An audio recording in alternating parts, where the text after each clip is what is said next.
Chers bien-aimés, je vous salue.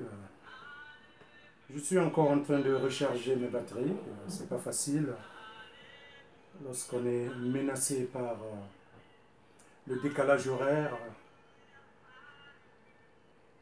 C'est pénible d'avoir traversé une bonne partie du monde pour aller rechercher, n'est-ce pas, la ressource. La source de toutes les ressources, bien sûr. Alors je vais me permettre de jeter un regard sur la politique de la France. Ça va être très rapide. Édouard Philippe, c'est le Premier ministre de Macron, c'est très bien. Ce sont des jeunes, c'est très bien. Ils sont intelligents, ils sont efficaces, c'est incontestable. Mais on va quand même essayer de regarder dans une fiche analytique, qu'est-ce que Édouard Philippe? Très efficace, je l'ai déjà dit, mais il est sale par radioactivité, ce qui suppose qu'il a géré le dossier Areva au Niger, donc l'uranium, vous comprenez. Alors, c'est là où il s'est vraiment sali les mains. Je vous demande donc, vous qui avez souvent besoin des preuves et des sources, allez-y regarder l'Observatoire du nucléaire, l'AFP et Charlie Hebdo et tapez Édouard Philippe. Maintenant, on va tomber rapidement à Macron Emmanuel, ce jeune président de la République qui a fait l'engouement de beaucoup de Français et principalement des Noirs. Les Noirs, oh quel gentil peuple. Ils sont allés soutenir Macron, c'est naturel. Mais qu'est-ce que Macron? Macron, c'est un produit des Rothschild. Les Rothschild, ben, ce sont les patrons, l'élite financière mondiale.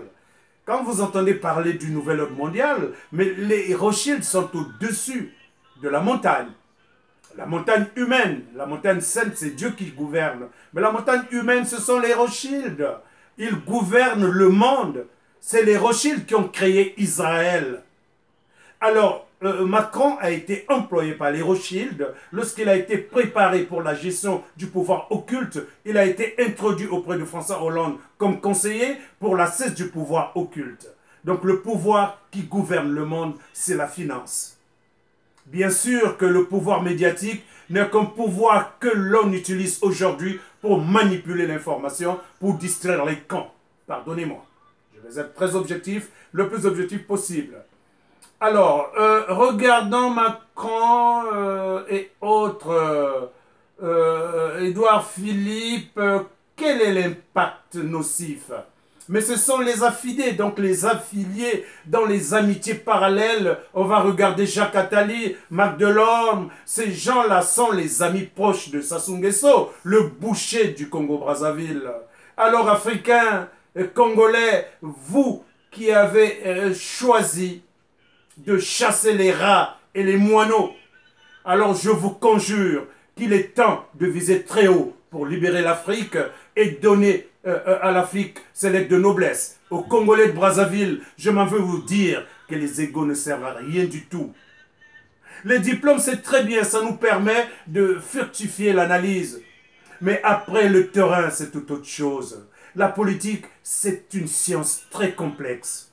La politique a besoin de l'instruction, de l'éducation pour apporter la morale, l'éthique et autres. Mais la politique telle qu'elle est faite aujourd'hui, c'est une politique de merde. De merde parce que les humains qu'on pourrait considérer comme ceux-là qui peuvent changer le monde sont tombés dans le piège de la nécessité. Et bien sûr que parfois la nécessité nous oblige de faire ce qui est nécessaire, mais on peut le faire avec dignité, sans plonger dans la corruption de l'âme et de la conscience. C'est ce qui nous appauvrit et permet aux minables comme Sassou Nguesso de demeurer longtemps au pouvoir. Il est allé à Pointe-Noire avec son épouse qui est sortie de l'outre-tombe. Il en a jubilé. Mais là, il semble qu'il est allé inaugurer un puits de pétrole qui va produire entre 350 000 et 5 000 barils de pétrole. Mais ça, c'est la fiesta des Sassou Nguesso dans leur petit clan.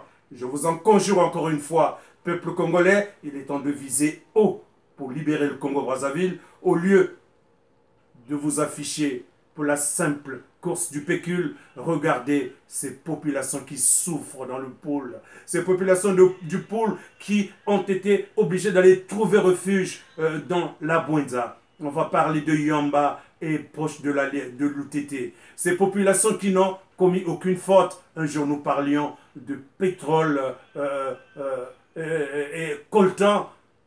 Pourquoi veut-on libérer le pôle avec cette brutalité gratuite? Et pourquoi l'élite mondiale n'interagit pas? Mais c'est parce que ce sont les intérêts qui gouvernent cette terre. Mais ce sont les intérêts que les autres ont choisis pour fonctionner. De grâce, il est temps que vous compreniez, peuple congolais et africain, que le combat que vous avez choisi est noble. Mais sachez l'orienter. Amenez le combat vers l'essentiel dans un management de la terreur, du consensus, de la stratégie, de la solitude, de la sollicitude.